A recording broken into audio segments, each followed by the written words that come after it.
Nagamangala taluk, Mandya district, Devalapura ಹೋಬಳಿ, ಬಿಂಡೇನಹಳ್ಳಿ ಅಂತೇಳಿ ನಮ್ಮೂರು. ನನ್ನ ಹೆಸರು ತಮ್ಮಣ್ಣ ಅಂತೇಳಿ. ಈಗ ನೋಡಿ, ವರ್ಮಿ ಕಾಂಪೋಸ್ಟು ಫಿಲ್ಟರ್ ಮಾಡ್ತಾಯಿದ್ದೀವಿ. ನಮ್ಮ ಗೊರವನಹಳ್ಳಿ ದೇವಸ್ಥಾನದ ಹತ್ರ ಆರ್ಡ್ರ್ ಇದೆ, ಅವ್ರಿಗೋಸ್ಕರ ಒಂದು 10 ಟನ್ ಆರ್ಡ್ರ್ ಕೊಡ್ಬೇಕು. ನಾನು ಫಿಲ್ಟರ್ ಮಾಡ್ತಾಯಿದ್ದಾರೆ ಈಗ. ನೋಡಿ, ಇದೇ ಗೊಬ್ಬರ ಇದು ನೋಡಿ ಏನೇನು ಮಿಕ್ಸಿಂಗ್ ಇರುತ್ತೆ ಅಂದರೆ ಬಾಳೆ, ನುಗ್ಗೆ ಮತ್ತು ನಮ್ಮ ತೆಂಗಿನದು ಇದೆಲ್ಲ ಪೌಡ್ರ್ ಮಾಡಿರೋವಂಥದ್ದು, ಕುರಿ ಗೊಬ್ಬರ, ಮೇಕೆ ಗೊಬ್ಬರ, ಪ್ರತಿಯೊಂದೆಲ್ಲ ಮಿಕ್ಸ್ ಆಗಿರುತ್ತೆ. ಮತ್ತು ಒಂದು 20% ವೇಸ್ಟ್ ತರಕಾರಿಗಳೆಲ್ಲ ಹಾಕ್ಸಿರ್ತೀವಿ. ಅದೆಲ್ಲ ಫುಲ್ಲು ತಿಂದಿರೋ ಅಂಥದ್ರಲ್ಲಿ ವರ್ಮಿ ವಾಶ್ ಬರುತ್ತೆ ಇದರಲ್ಲಿ. ಮತ್ತು ಹುಳ ಕೂಡ ಇದೆ, ವರ್ಮಿ ಹುಳ ಇದೆ ಇದರಲ್ಲಿ, ಎರೆಹುಳು ಇದೆ. ಸೌತ್ ಆಫ್ರಿಕನ್ ತಳಿ ಇದೆ, ಹುಳು ಬಂದು ಸೌತ್ ಆಫ್ರಿಕನ್ ತಳಿ. ಇದು ನಾನು ಹೆಚ್ಚು ಕಡಿಮೆ 3.5 ವರ್ಷದ ಮೇಲಾಯ್ತಿದ್ದು ನಾವು ಸ್ಟಾರ್ಟ್ ಮಾಡಿ. ಒಳ್ಳೆ ಮಾರ್ಕೆಟಿಂಗ್ ಚೆನ್ನಾಗಿದೆ, ತುಂಬ ಚೆನ್ನಾಗಿದೆ ನನಗೆ. ಮತ್ತು ಗೊಬ್ಬರನೂ ಒಂದು 300 ಟನ್ ಮೇಲ್ಗಡೆ ಹೋಗುತ್ತೆ ನಮ್ಮದು ವರ್ಷದಲ್ಲಿ. ತುಂಬ ಚೆನ್ನಾಗಿದೆ ಬಿಸ್ನೆಸ್ ನನಗೆ. ಮತ್ತು ರೈತರಿಗೂ ಒಳ್ಳೆ ಗೊಬ್ಬರ ಕೊಡ್ತಾಯಿದ್ದೀವಿ. ಹುಡಿಕೊಂಡು ಬರ್ತಿದ್ದಾರೆ ನಾವು ಜನ. ಇವತ್ತು ಬೇಲೂರಿಗೂ ಆರ್ಡ್ರ್ ಇದೆ, ಒಂದು 5 ಟನ್ ಆರ್ಡ್ರ್ ಇತ್ತು, ಹೋಯ್ತು ಇವತ್ತು. ಈಗ ಒಂದು ನಾಡಿದ್ದು ದಿವಸ ಗೊರವನಹಳ್ಳಿ ಕಳಿಸ್ಕೊಡ್ಬೇಕು, ಒಂದು 10 ಟನ್ ಆರ್ಡ್ರ್ ಇದೆ. ಹಂಗಾಗಿ ಎರೆ ಗೊಬ್ಬರನ ಫಿಲ್ಟರ್ ಮಾಡ್ತಾಯಿದ್ದೀವಿ. ನೋಡಿ, ಇದೇ ಗೊಬ್ಬರ ಈಗ ತೊಟ್ಟಿಯಿಂದ ಏನು ತೊಗೊಂಬರ್ತೀವಿ ಗೊಬ್ಬರ, ನೋಡಿ ಇದೇ ಎರೆಹುಳದ ಗೊಬ್ಬರ. ಈ ಗೊಬ್ಬರನೇ ನೋಡಿ ರೈತರಿಗೆ ಈಗ ನಾವು ಕೊಡುವಂಥದ್ದು, ಪ್ಯಾಕ್ ಮಾಡಿ ಕೊಡುವಂಥದ್ದು 50 kg ಬ್ಯಾಗ್ ಇದೇನೆ ಎರೆಹುಳು ಗೊಬ್ಬರ ಇದು. ನೋಡಿ, ಇದು ಟೀ ಪೌಡ್ರ್ ಟೈಪ್ ಇರುತ್ತೆ ಇದು ಗೊಬ್ಬರ. ಇದು ನೋಡಿ, ತೊಗೊಂಡೋಗಲ್ಲಿ ಒಳಗಡೆ ಹಾಕೊಂಡು ಇದೇ ಗೊಬ್ಬರನೇ ನಾವು ರೈತರುಗಳೇ ಕೊಡ್ತಾ ಇರೋದು.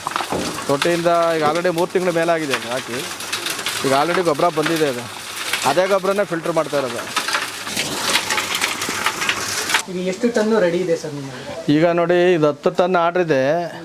ನಮ್ಮ ಬೆಂಗಳೂರಿನವರೊಬ್ಬರು ಕಸ್ಟಮರ್ ಇದ್ದಾರೆ.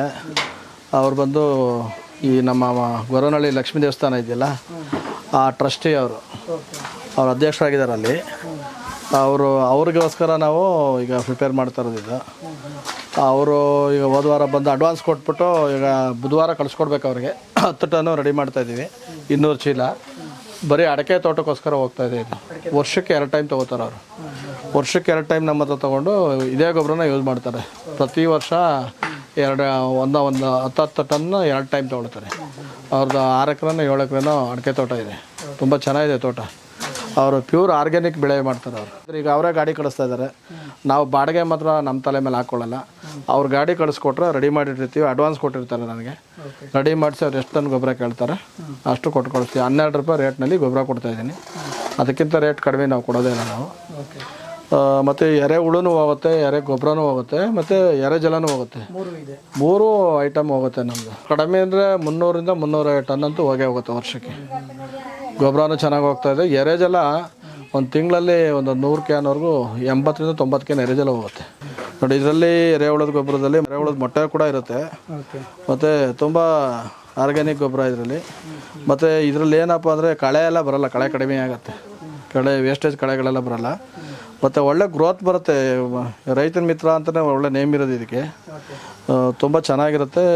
ರೈತರು ನಮ್ಮ ಹತ್ರ ಇಷ್ಟಪಟ್ಟು ಗೊಬ್ಬರಗಳು ತೊಗೊಂಡೋಗ್ತಿದ್ದಾರೆ. ನನಗೆ ಇಡೀ ವರ್ಷ ಎಲ್ಲ ನನಗೆ ಒಳ್ಳೆ ವ್ಯಾಪಾರನೂ ಕೂಡ ಆಗ್ತಾಯಿದೆ. ನಾನು ದೊಡ್ಡ ಮಟ್ಟದಲ್ಲಿ ಮಾಡ್ತಾ ಇವಾಗ ಒಳ್ಳೆ ನೇಮ್ ಆಗ್ತಾಯಿದೆ. ಎಲ್ಲರೂ ಎಲ್ಲ ಕಡೆಯಿಂದ ಬಂದು ತೊಗೊಂಡೋಗ್ತಾಯಿದ್ದಾರೆ. ಈಗ ವೈಜ್ಞಾನಿಕ ಪದ್ಧತಿಲೇ ಮಾಡ್ತಾ ಇರುವಂಥದ್ದು, ನಿಮ್ಮ ಅನುಭವದಲ್ಲಿ ನೀವು ಮಾಡ್ತಾ ಇರುವಂಥದ್ದು? ಇಲ್ಲ, ನಾವು ವೈಜ್ಞಾನಿಕ ಪದ್ಧತಿಯಲ್ಲಿ ನಾನು ಟ್ರೈನಿಂಗ್ ಕೂಡ ಹೋಗಿದ್ದೀನಿ. ಈಗ ಸುಡಾಮನಸ್ಸು ಅದೆಲ್ಲ ನಾನು ಮಿಕ್ಸ್ ಮಾಡ್ತಾ ಇಲ್ಲ. ನಾವು ಇರೋದನ್ನೇ ಹೇಳ್ಬೇಕು. ಕೆಲವರು ಅದನ್ನು ಮಿಕ್ಸ್ ಮಾಡಿ ಹಾಕ್ಕೊಳ್ತಾರೆ. ನಾವೇನಪ್ಪ ಅಂದರೆ ಬಾಳೆ, ಪಟಾಸಲ್ಲಿ ಬಾಳೆ ಇದ್ದೇ ಇರುತ್ತೆ. ಬಾಳೆ ನಮ್ಮ ತೋಟದಲ್ಲಿ ಸುಮಾರು 500 ಗೆಡ್ಡೆ ಬಾಳೆ ಇದೆ.